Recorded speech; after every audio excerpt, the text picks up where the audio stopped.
Viewers আসসালামু আলাইকুম। আমরা হরফ ধরে ধরে বানান করে করে কোরআন শিখছি, তারই ধারাবাহিকতায় আজকে আমাদের নতুন আরেকটি ক্লাস। যারা পূর্বের ক্লাসগুলো করেন নাই, ডেসক্রিপশন বক্সে প্লেলিস্টের লিংক দেওয়া আছে, চাইলে দেখে আসতে পারেন। ইনশাল্লাহ আমি আশা করি এই ক্লাসগুলো করার পরে আপনি কোরআন মাজিদ তেলাওয়াত করতে পারবেন। আর কোরআন মাজিদ সহিষ্ণুভাবে তেলাওয়াত করাটা অত্যন্ত গুরুত্বপূর্ণ, কারণ প্রত্যেকটা নামাজেই কিন্তু আমাদেরকে কোরআন মাজিদ তেলাওয়াত করতে হয়। আর নামাজ ভঙ্গের কারণগুলোর মধ্যে অন্যতম হলো গিয়ে নামাজে কোরআন মাজিদ ভুল তেলাওয়াত করা। তাই আসুন আমরা নামাজে কোরআন মাজিদ ভুল তেলাওয়াত না করি। পবিত্র কোরআন মাজিদের অন্ততপক্ষে ছোট ছোট কয়েকটা সূরা হলো শুদ্ধ করে রাখি, যেগুলো দিয়ে আমরা নামাজ পড়তে পারি। তো কথা না বাড়িয়ে শুরু করে, গত ক্লাসে আমরা 12 নম্বর আয়াত পর্যন্ত পড়েছি, আজকে 13 থেকে শুরু করব। আউযু বিল্লাহি মিনাশ শাইতানির রাজিম। বিসমিল্লাহির রহমানির রহিম।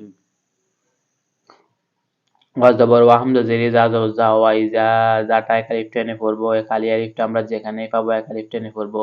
ওয়া ইজা কিলা, জেরে বামে ইয়া সাকিন এক আলিফ টেনে পড়তে হয়। কিলা লাম জবর লা হামিম পেশম লাহুম। ওয়া ইজা কিলা লাহুম, আপনারাও আমার সাথে সাথে পড়ুন। ওয়া ইজা কিলা লাহুম, ধরা যাবে আট এক আলিফ টেনে পড়তে হবে। মিম জের মি, আমি নু, পেশের বামে ওয়াও সাকিন এক আলিফ টেনে পড়তে হয়। আমিনু। ওয়া ইজা কিলা লাহুম আমিনু কামা, মাটা 3 আলিফ টেনে পড়তে হবে। হামজা খারা যাবে মিম যাবার মা মা, নুন নুন যাবার নান, নুন যাবার না, কামা আমানান নাসু, এখানে গুণনা করতে হবে আর নাটা এক আলিফ টেনে পড়তে হবে। কলু, লুটা 3 আলিফ টেনে পড়তে হবে। এই কফটা আমাদেরকে জিহ্বার গোড়া তার বরাবর উপরে তালুর সঙ্গে লাগাই উচ্চারণ করতে হবে। কলু, কটা এক আলিফ টেনে পড়তে হবে। হামজা যাবার নূহ, হামজার উপর সাকিন থাকলে শক্ত করে পড়তে হয়। নূহ, মিম জের মি নুন পেশ নু, কলু আনুহমিনু কামা, মাটা 3 আলিফ টেনে পড়তে হবে। হামজা যার মিম যার মা আমা, এ নুন জবর মিবলে সিনের সাথে। কামা আমানাস সুফাহাউ, এ হাটা চার আলিফ টেনে পড়বো আমরা। এই চিহ্নটা কোরআন মাজিদে যেখানেই পাবো 4 আলিফ টেনে পড়বো, আর এই চিহ্নটা যেখানে পাবো সেখানে 3 আলিফ টেনে পড়বো। হামজা যাবার আলাম যাবার লা, লা ইন্না, হামজা নুন জের ইন, গুণনা করতে হবে, নুন যাবার না ইন্না, হামিম পেশ ইন্না হুম, হাফ পেশ হু, এ মিম পেশ মিলবে সিনের সাথে। আবার এখানেও এই চিহ্নটা পেয়েছি, এখানে 4 আলিফ টেনে পড়বো। ইন্নাহুম হুমুস সুফাহাউ, ওয়া জবর ওয়া লাম খারা জলা ওয়ালা, এই কাবজের মিলবে লামের সাথে, আর সাকিনের পর যদি তাসজিদওয়ালা হরফ থাকে তখন সাকিনওয়ালা হরফটা বাদ দিয়ে তাসজিদওয়ালা হরফের সাথে মিলাতে হয়। ওয়ালাকিন লা ইয়াহলামুন।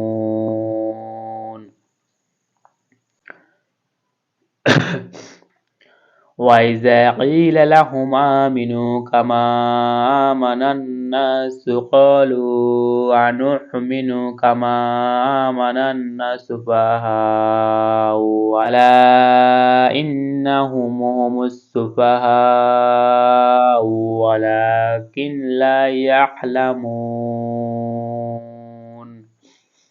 ওয়াজবর ওয়া হামজা জে যা জবর যা, ওয়া ইজা লাম জবর লা, কফ পেশ মিলবে লামের সাথে।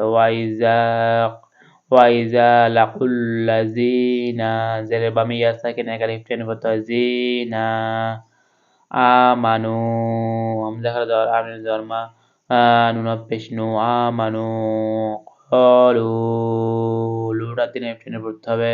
আমানান্না, গুণনা করতে হবে এখানে আমাদেরকে।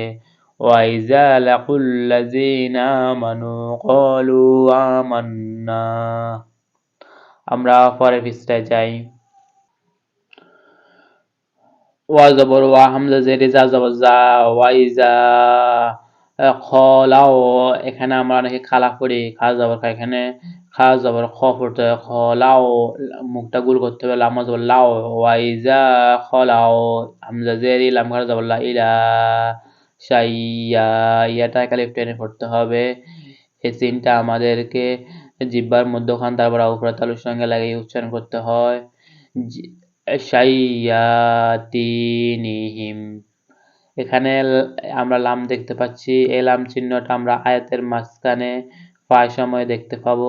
এই লামটা যেখানে থাকবো সেখানে আমরা মিলিয়ে পড়বো, এখানে থামা যাবে না। ও ওয়াইজা খালাও ইলা শাইয়াতিনিহিম, ওয়াইজা খালাও ইলা শাইয়াতিনিহিম ক্বালু, লুটা টেনে পড়তে হবে। ইন্না হামজা নুন জেরিন, নুন জবর না, ইন্না মাআহুম, ইন্নামা নাহনু, এই সিনটা আমাদেরকে জিহ্বার আগায় সামনের উপরে দাঁতের সাথে লাগাইয়ে উচ্চারণ করতে হবে। মুস্তাহজিউন, ওয়াইজা খালাউ ইলা শায়াতিনিহিম ক্বালু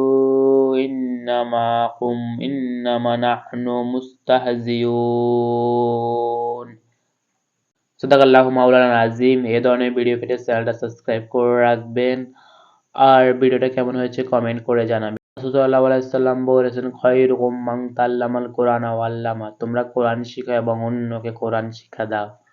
তাই আমরা অন্যকে কোরআন শিক্ষা দেওয়ার নিয়তে ভিডিওটা শেয়ার করব, এবং আপনার ভিডিও শেয়ার করার মাধ্যমে যদি অন্য কেউ কোরআন মাজিদ তেলাওয়াত শিখতে পারে বা কোরআন মাজিদ তেলাওয়াত শিখার প্রতি আগ্রহ জন্মায়, তাহলে কিন্তু এখানে আপনারও ফায়দা হবে। ধন্যবাদ। আসসালামু আলাইকুম।